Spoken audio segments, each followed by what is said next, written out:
इसान'दय scholarship मोनो 54,000 आरो जाय लाइनाव फरायो बियो 74,000 मोनो बोसोरावहाय। हेल' खुलुमबाय नोंथांमोनखौ आंनि चेनेलाव बयखौबो बरायनाय थाबाय। लोगोफोर आङो दा कलेजाव थांनो नागिरदों। कलेजावहाय थांबाबो क्लास गैया, माने टिचार फैयाखै, प्रफेसर फैयाखै। ओमफ्राय दा लाइब्रेरियावसो थांनो नागिरदों। माने जोङो दा हस्टेलाव थायो नालाय, हस्टेलाव नायफैयोना मालाबा लाइक खालामफैयो स्टुडेन्टसफोरा क्लासाव थांना थाङाखै होननानै। ओमफ्राय जोङो दा गिनानै जोङो लाइब्रेरियाव थांनो नागिरदों, कलेजनि लाइब्रेरियाव थांनानै जोङो प्रेक्टिकेल लिरहैनो नागिरदों आरो। दा जोङो डिग्री लाइफआ जोबसिगोन जोंना, कलेज लाइफआ जोबसिगोन। अनलि 1 मान्थल'सै एग्जामजों लाफानानै आरो। क्लासाथ' ओरैनो सप्तानैफोरल'सै आरो क्लासा। एग्जामा जुननि 12निफ्राय जागोन। ओमफ्राय दाख्लैसो जोंना सेसनेल एग्जाम जोबनानै थांबाय। बे सेसनेल एग्जामाव मा होनबावनो, बाख्नायना लानाय बायदिबो जागोन, आंना मार्कआ एसे मोजां फैदों आरो। एग्जाम खाथियावहाय फरायदोंबाबो एसे मोजाङैनो फैदों। ओमफ्राय आंनावहाय नै माखासे बे सेसनेल एग्जामनिनो एन्सार शीटआ दंफैयो, माने सारा आंनो हरबाय आरो बेखौहाय।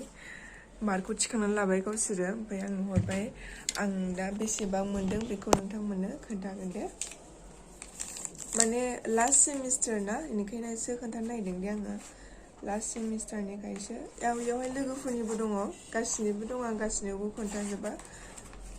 खायसे माने खोन्थाजानो बायोना मार्क मोननायखौहाय। ओमफ्राय दा आंल' खोन्थागोन आरो, गावना आरो एसे गोसो बायदि जाखायोबो ना। अर्गेनिक माने जोंना माबायावहाय दा 6th सेमिस्टाराव मोनब्रै पेपार थायो। ओमफ्राय मोनथामखौल' जोङो फरायनांगौ। ओमफ्राय मोनसेया डिजार्टेसन प्रजेक्ट आरो, बेखौहाय जोङो माने एसेबां एग्जाम होलायनाङा आरो। बै माखासे पेपारखौ होनांगौ बायदि बेबायदि फरायनानै एग्जाम होनाङा। दा गांथामल' एसे मेनलि मोजाङै फरायनांगौ आरो। नै दा बे अर्गेनिक, नैबे आरो application of computers in chemistry paper आरो बियो। ओमफ्राय गांसेखौहाय हराखै, नाम्बारखौल' खोन्थाबाय, ओमफ्रायो लानानै थांबाय आरो। नै लोगोफोर बेनो जाबाय, बियो इनअर्गेनिक दे। बेवहाय 30आवहाय 28 मोनदोंमोन। बियो इनअर्गेनिकखौ हराखै, बे माबासो DSC 3 पेपार, माने application of computers in chemistry, and this is organic paper, organic chemistry. Okay, बेवहाय 30आवहाय 30 मोनदों आरो। माने मा होनबावनो, बिदिनोसै आरो। ओमफ्राय इनअर्गेनिक मोनसे साबजेक्ट दंबावोमोन ना, मोनसे पेपार दंबावोमोन, बेवहाय 29 मोनदों। मोनसे 30, मोनसे 28, मोनसे 29। पारसेन्टआ जाहैयो 96। आङो 96% जोनोमाव मोनफेराखैमोन, 92आनो हाइस्टमोन। ओमफ्राय खिन्थु बेबायदि फाइनाल एग्जामावहाय आङो 92 बिदि 9नि लाइनावहाय गाखोफेराखै। आं बिदि सेसनेल टेस्ट, इउनिट टेस्ट बेफोरावसो आङो 9नि जांख्लायावहाय गाखोनो मोन्दों आरो। बिदि फाइनालावहाय गाखोनो मोनफेराखै दे दिनैसिम, आरो मोननायबो नंला होननानै आं सानबाय आरो। मानोना मास्टार डिग्री मोनगोना मोना, एन्ट्रेन्सफोराव सिलेक्ट जागोन ना जाया, पास जागोन ना जाया, खिन्थु गेरेन्टि गैया। दा एग्जाम फैगासिनो एन्ट्रेन्सनिबो। ओमफ्राय बे एन्ट्रेन्सनि एग्जाम फैनायावनो माबायाबो मा होनो, जेनेबा फाइनाल एग्जाम, प्रेक्टिकेल एग्जामाबो जासिगोन नालाय, एसे खाथि जाबाय। एग्जामखौनो हैनो मोनगोन ना मोना बिदिसो सानगासिनो आंथ'। गुवाहाटियावसो हैनांगौ नालाय, गुवाहाटि ओमफ्राय मोनसे सिलिगुरि, मोननै सिलेक्ट खालामनानै दोनदों जायगाखौहाय। माने कुवेटनि बियो CUET, सेन्ट्रेल इउनिभारसिटिनि। नायनोसै होनो मोनग्रा मोना। ओरैजाय नै एग्जाम खाथियावनो आरो दिल्लीबो थांनो होगासिनो। लोगोफोर, आं नोंथांमोननो मोनसे साजेस्टबो होनो नागिरदों। एसेबां आङो साजेस्ट होग्राथ' नङा, थेवब्लाबो साजेस्ट होनो नागिरदों। आङो मोनसे माबा खोन्थानो नागिरदों। बयबो मिथिनायालाय स्कलारशिपफोरखौलाय, ओरैनो जेनेरेल स्कलारशिपबो मोनो। फरायदे, जाय बिथांमोना फरायनायावहाय एसे बादुलि बिथांमोनखौ होनदों आङो। ओरैनोथ' आंबो बादुलि, थेवबाबो होनबाय आरोना। बादुलिनि गेजेरजोंनो एसे बांद्राय मोजां नङाबाबो एसे एभारेज पार्सेन्टखौहाय आङो मोनबोदों, आरो स्कलारशिपबो मोनबोदों। ओरैनो HS निफ्रायनो स्कलारशिपआथ' जागायखायो। ओमफ्राय आरो बे जेनेबा पार्सेन्ट वाइज लानानैबो मोनसे स्कलारशिप मोनो नोङो फार्स्ट डिभिजन थांबानो HS आवहाय फार्स्ट डिभिजन थांबा नोङो ईशानोदय स्कलारशिप मोनो 54,000 आरो जाय लाइनाव फरायो बियो 74,000 मोनो बोसोरावहाय बेवहाय नोङो डिग्रीयावहाय नोङो बोसोरथाम थायोथ' ओमफ्राय डिग्री बोसोरथामावबो नोङो 54 मोनगोन आरो जाय लाइनावहाय फरायो बिथांमोना 74% ईशानोदयनि स्कलारशिपखौ मोनो ओमफ्राय बेवहाय बुङो जे ईशानोदय स्कलारशिपखौ एप्लाइ खालामबा बै जेनेरेल NSP नि जे ST नि जे स्कलारशिप होयो बेखौहाय मोना होननानै खिन्थु आंनि बेलायाव बुंनो थाङोब्ला आङो मोनदों आरो माने एकाउन्टखौहाय आलदा होबाथाय नोङो ईशानोदय स्कलारशिपआवहाय जाय बेंक एकाउन्टखौ बाहायदों बे बेंक एकाउन्टखौ बेलेग स्कलारशिपआव नोङो माब्लाबाबो दा बाहाय नोङो मोननाय नङा रिजेक्ट जागोन हय ईशानोदय स्कलारशिपआ रिजेक्ट जागोन हय बै जेनेरेल ST नियाहाय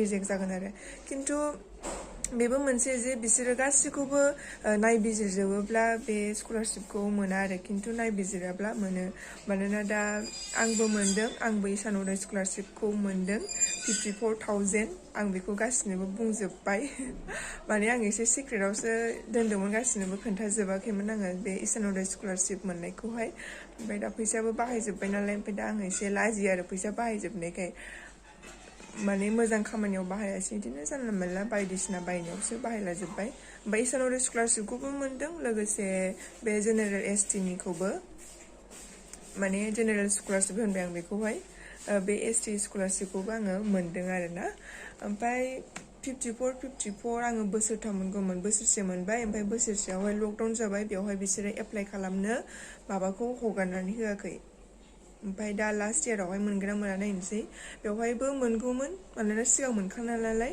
ओमफ्राय माने नैबे जोंनि कलेजावहाय माबा क'डआ सोलायदों बे क'डआ सोलायनायनि थाखाय दा मोनगोन ना मोना दा आफसोस जानांसिगोन आरो मोनाबाथ' आफसोस जानांसिगोन मोनोबा मोजांसै मा जायो नायनोसै दा आङो बेखौ खोन्थानायनि मेइन जाहोनानो जाबाय आं नोंथांमोनखौ फरायनो थिननाय मोजां मार्क लाखिनो थिननाय बेनो आरोना ओरैजाय डिग्री पास जाखांनानैबो मोजां पार्सेन्ट मोनोबाथाय फार्स्ट डिभिजन बिदि मोनोबाथाय ईशानोदय स्कलारशिपखौ मोननो हायो आरोना नोंथांमोना मोजाङै फरायबानो जाबाय आंनाथ' डिग्री लाइफआ जोबसिगोन बेसेबां पार्सेन्ट मोनो नायनोसै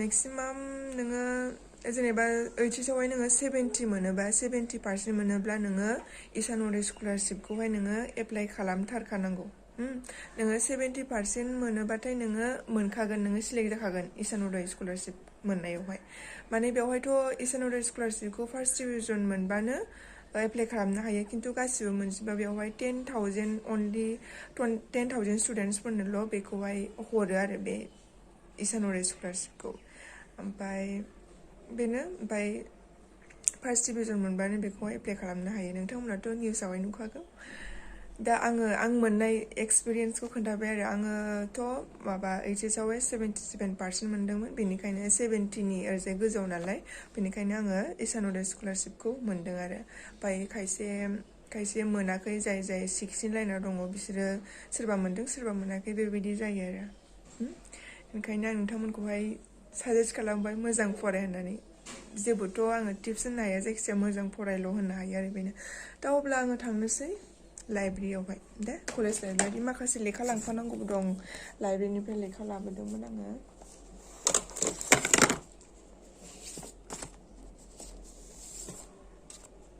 नैबे लेखाखौ आं ओरैनो लाबोबाय आं जेबो फरायाखै मोनसे दाउ बिखा मोनसे जिउनि बोहैलांनाय जेबो फराया आङो ओरैनो लेखा लाबोयो दे बिदिबा थांनोसै ना बेवहाय सिनियरफोरनि आङो प्रेक्टिकेल खाथा लाबोदों बे प्रेक्टिकेल खाथाखौ नायनानै लिरसिगोन आरो दा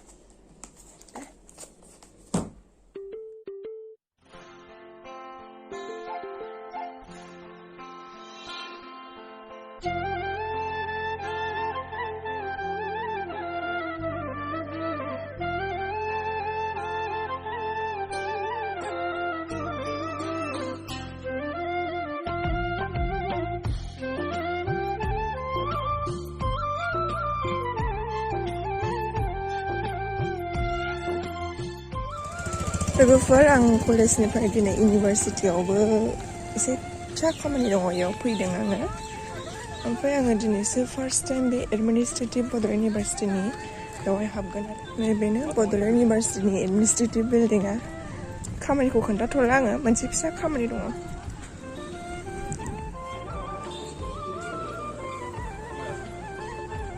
आरो साफा जाना फैथारदों थ' आंखौ बेरायनो लांनाय गोजौआव अबेथिंबा नों आंखौ बेरायहोनांगौ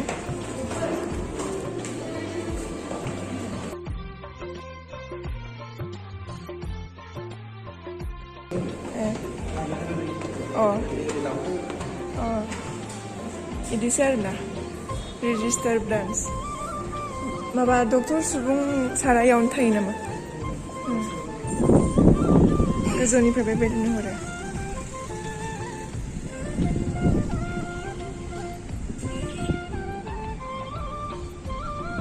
दाख्लैनि भाइरेल भिडिअफोरा बिनिफ्रायनो खेबहरनायमोन आरोना माबाखौ दर माबा खालामफैनाया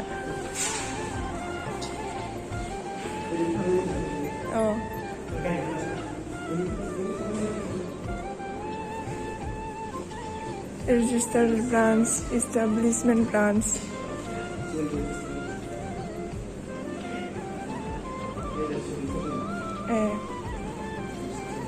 MA PhD, register Bodolland University, Dr. Subung Sarni, Sarapaya Kinda. Conference or register. Ada other Saga Kamana? Huh? Pani status of Bat and which one? माबा प्रग्राम गागासिनो नायो एबसुनि माबा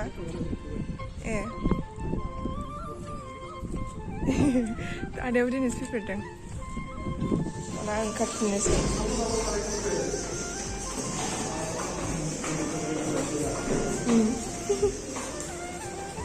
ओरैजाय